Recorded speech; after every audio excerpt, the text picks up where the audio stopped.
Our Savior gave himself in Nosso unselfish. Salvador entregou-se ao serviço abnegado. Ensinou que todos devemos segui-lo, deixando para trás os nossos interesses egoístas, a fim de servir ao próximo. If any man will come after me, Se alguém quiser vir após mim, disse ele, renuncie-se a si mesmo, tome sobre si a sua cruz e siga-me. whosoever will Porque aquele que quiser salvar a sua vida, perdê-la-á. E quem perder a sua vida por amor de mim, achá-la-á. As a group, Latter-day Saints are Conjuntamente, os santos dos últimos dias são incomparáveis no cumprimento desse ensinamento. São incomparáveis em prestar serviço abnegado. Todos os anos, dezenas de milhares de santos dos últimos dias enviam seus papéis para o serviço missionário de tempo integral.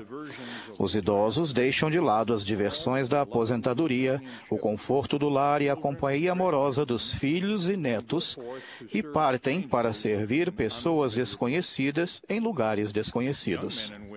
Rapazes e moças adiam o trabalho e os estudos e se colocam à disposição para servir no lugar que lhes for determinado. Centenas de milhares de membros fiéis prestam um serviço abnegado que chamamos de trabalho no templo, o qual não tem outra razão exceto o amor e o serviço ao próximo, tanto para vivos como para mortos. Esse mesmo serviço abnegado é prestado por legiões de líderes e professores em nossas estacas, alas e ramos. Tudo isso é realizado sem remuneração em termos materiais, mas por seu compromisso para com o serviço cristão ao próximo.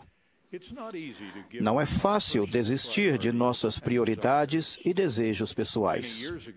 Há muitos anos, um missionário que começava a servir na Inglaterra sentiu-se frustrado e desanimado. Escreveu para casa dizendo que achava estar desperdiçando seu tempo. Seu sábio pai respondeu: esqueça-se de si mesmo e trabalhe. O jovem elder Gordon B. Hinckley ajoelhou-se e fez convênio com o Senhor de que tentaria esquecer-se de si mesmo e entregar-se totalmente ao serviço do Senhor. Anos depois, como servo experiente do Senhor, Elder Hinckley diria: quem vive só para si mesmo, murcha e fenece, ao passo que aquele que se esquece de si mesmo a serviço do próximo, cresce e floresce nesta vida e na eternidade. Em janeiro passado, o presidente Thomas S. Monson ensinou aos alunos da BYU que seus dias como estudante incluíram a questão da preparação espiritual, que envolvia o serviço ao próximo. A missão do mestre caracterizava-se por uma atitude de amor, disse o presidente Monson. Ele deu visão ao cego, fez o coxo andar e deu vida ao morto. Talvez, quando estivermos diante de nosso Criador, Ele não vai nos perguntar quantos cargos você teve, mas sim quantas pessoas você ajudou. Na verdade, concluiu o presidente Monson, não podemos amar o Senhor até que o sirvamos servindo seu povo. Um exemplo conhecido de dedicar a vida ao serviço ao próximo, que não é atributo exclusivo dos santos dos últimos dias, é o sacrifício que os pais fazem pelos filhos. As mães sentem dor e desistem de prioridades e confortos pessoais para dar à luz e criar cada filho. Os pais adaptam a vida e as prioridades para sustentar a família. A lacuna que separa os que estão e os que não estão dispostos a fazer isso está aumentando no mundo atual. Um de nossos familiares ouviu recentemente um jovem casal num avião explicando que decidiram ter um cão em vez de filhos. Os cachorros dão menos problemas, disseram. Eles não respondem de modo malcriado e nunca precisam ser colocados de castigo. Regozijamo-nos com o fato de que muitos casais santos dos últimos dias estejam no grupo abnegado que está disposto a desistir de suas prioridades pessoais para servir ao Senhor, gerando e criando os filhos que nosso Pai Celestial envia para seu cuidado. Também nos regozijamos com aqueles que cuidam de familiares deficientes e pais idosos. Ninguém que presta esse serviço pergunta: o que ganho com isso? Todos precisam deixar de lado suas conveniências pessoais para prestar serviço abnegado. Tudo isso contrasta com a fama, fortuna e outras satisfações imediatas que são o estilo de vida mundano de muitas pessoas em nossos dias. Os santos dos últimos dias são um povo especialmente comprometido a sacrificar-se. Ao tomar o sacramento a cada semana, prestamos testemunho de nosso compromisso de servir ao Senhor e ao próximo. Nas sagradas cerimônias do templo, fazemos o convênio de sacrificar e consagrar nosso tempo e talentos para o bem-estar dos outros. Os santos dos últimos dias também se destacam por sua capacidade de unir-se em trabalho cooperativo. Os pioneiros mórmons que colonizaram a região montanhosa do oeste dos Estados Unidos estabeleceram nossa honrada tradição de cooperação abnegada para o bem comum. Seguindo essa tradição, temos hoje nossos modernos projetos Mãos que Ajudam, em muitos países. Em recentes votações populares, os santos dos últimos dias se uniram a outras pessoas que compartilham a mesma opinião na defesa do casamento. Para alguns, esse serviço envolveu grande sacrifício e sofrimento pessoal contínuo. A fé religiosa e o serviço de nossos membros da Igreja os ensinaram a trabalhar em serviços cooperativos para o bem da comunidade maior. Por esse motivo, os voluntários santos dos últimos dias são muito requisitados na educação, nos governos locais, nas causas caritativas e em inúmeras outras tarefas que exigem grande aptidão no trabalho cooperativo e no sacrifício abnegado de tempo e recursos. Alguns atribuem a disposição de nossos membros em sacrificar e sua capacidade de cooperação à nossa eficaz organização da Igreja, ou ao que os céticos erroneamente chamam de obediência cega. Nenhuma dessas explicações está correta. Nenhuma imitação alheia de nossa organização e nenhuma aplicação de obediência cega poderia reproduzir o trabalho realizado por esta Igreja ou o desempenho de seus membros. Nossa disposição em sacrificar e nossa capacidade de cooperação provém de nossa fé no Senhor Jesus Cristo, dos ensinamentos inspirados de nossos líderes e dos compromissos assumidos e convênios feitos voluntariamente. Infelizmente, alguns santos dos últimos dias parecem deixar o serviço abnegado para outros, decidindo, em vez disso, determinar suas prioridades pelos padrões e valores do mundo. Jesus advertiu que Satanás deseja cirandar-nos como trigo, o que significa tornar-nos comuns como as pessoas a nosso redor. Em contraste, Jesus ensinou que nós que o seguimos temos que ser preciosos e especiais, o sal da terra e a luz do mundo para brilhar para todos os homens. Não serviremos bem a nosso Salvador se temermos mais ao homem do que a Deus. Ele repreendeu alguns líderes de sua igreja restaurada por procurarem o louvor do mundo e por terem a mente voltada para as coisas do mundo mais do que para as coisas do Senhor. Essa repreensão nos lembra que fomos chamados para estabelecer os padrões do Senhor e não para seguir os padrões do mundo. O elder John A. Widtsoe declarou: não podemos andar como os outros homens, ou falar como os outros homens, ou fazer como os outros homens fazem, porque temos diferente destino, obrigação e responsabilidade sobre nós. E precisamos adequar-nos a essas coisas. Essa realidade tem uma aplicação atual em toda a conduta ligada à moda, inclusive as roupas pouco recatadas. Como uma sábia amiga observou: você não pode ser salva-vidas se estiver parecido com todos os outros banhistas da praia. Aqueles que estão tentando salvar a vida buscando o louvor do mundo estão, na verdade, rejeitando o ensinamento do Salvador de que o único caminho para salvar nossa vida eterna é amar-nos uns aos outros e perder nossa vida no serviço ao próximo. C.S. Lewis explicou esse ensinamento do Salvador.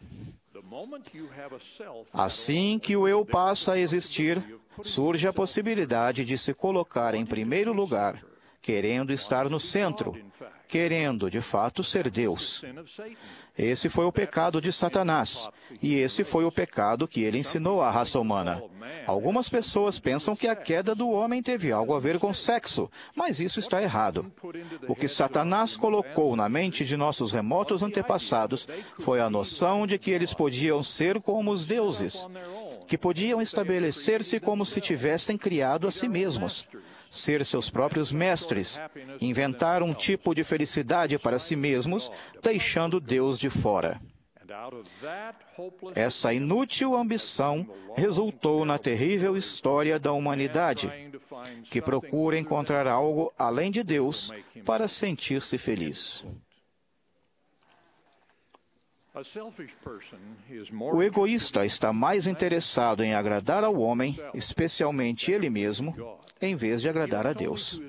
O egoísta só enxerga suas próprias necessidades e desejos, anda em seu próprio caminho e segundo a imagem de seu próprio Deus, cuja imagem é a semelhança do mundo. Essa pessoa se torna desligada das promessas de convênio feitas por Deus e das amizades e auxílios que também precisamos ter na vida mortal nessa época turbulenta.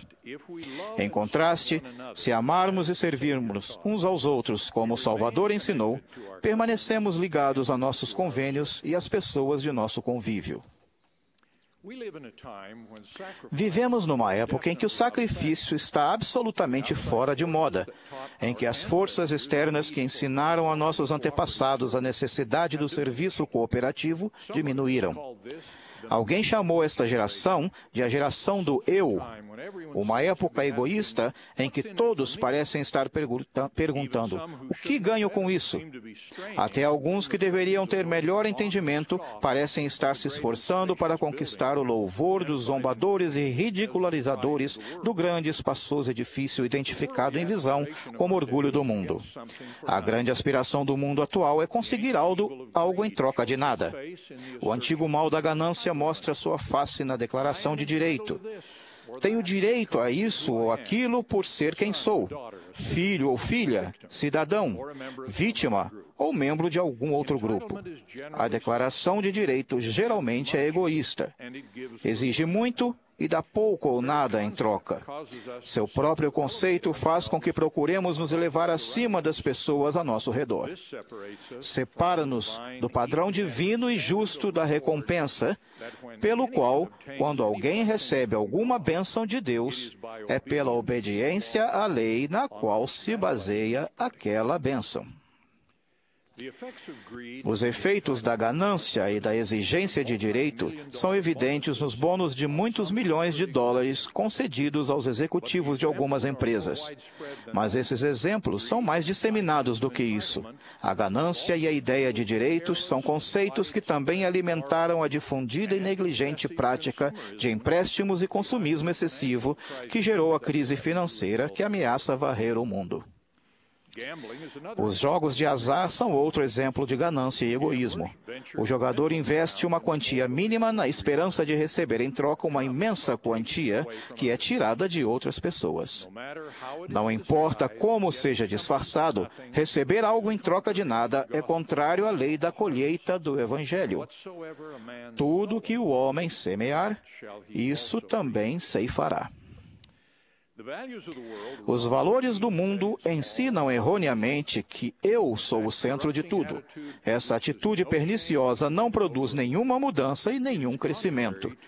É contrária ao progresso eterno rumo ao destino que Deus identificou em seu grande plano para seus filhos. O plano do Evangelho de Jesus Cristo nos eleva acima de nossos desejos egoístas e nos ensina que esta vida está centralizada naquilo em que podemos nos tornar. Um grande exemplo de serviço abnegado foi o da falecida Madre Teresa de Calcutá, cujos votos permitiram que ela e suas companheiras de trabalho, de todo o coração, prestassem serviço voluntário ao mais pobre dos pobres. Ela ensinou que uma coisa sempre garantirá o céu para nós: os atos de caridade e bondade com que enchemos nossa vida. Talvez não façamos coisas grandiosas, explicou a Madre Teresa, apenas coisas pequenas com grande amor. Quando aquela maravilhosa serva católica faleceu, a mensagem de condolências da primeira presidência declarou: "Sua vida de serviço abnegado é uma inspiração para o mundo inteiro, e seus atos de bondade cristã serão um memorial para as gerações vindouras." É isso que o Salvador chamou de perder a vida no serviço ao próximo. Todos devemos aplicar esse princípio em nossa atitude ao frequentar a igreja. Alguns dizem: "Não aprendi nada hoje." Ou "Ninguém foi gentil comigo." Ou "Fiquei ofendido."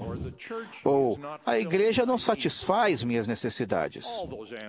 Todas essas respostas são egocêntricas e retardam o crescimento espiritual. Por outro lado, um sábio amigo escreveu: "Há vários anos, mudei de atitude ao frequentar a igreja. Deixei de ir à igreja por minha causa, mas para pensar nos outros. Tomei a decisão de cumprimentar todas as pessoas que se sentavam sozinhas, de dar boas-vindas aos visitantes, de me oferecer para cumprir uma tarefa. Em resumo, vou à igreja toda semana com a intenção de ser ativo e não passivo, e de ser uma influência positiva na vida das pessoas. Consequentemente, minha frequência às reuniões da igreja tornou-se muito mais agradável e recompensadora." Tudo isso ilustra o princípio eterno de que somos mais felizes e realizados quando agimos e servimos por causa do que doamos, e não pelo que recebemos. Nosso Salvador nos ensina que o sigamos, fazendo os sacrifícios necessários para entregar-nos inteiramente ao serviço abnegado ao próximo. Se fizermos isso, Ele nos promete a vida eterna, o maior de todos os dons de Deus. A glória e a alegria de viver na presença de Deus, o Pai, e seu Filho Jesus Cristo. Presto testemunho deles e de seu grande plano para a salvação de seus filhos. Em nome de Jesus Cristo. Amém.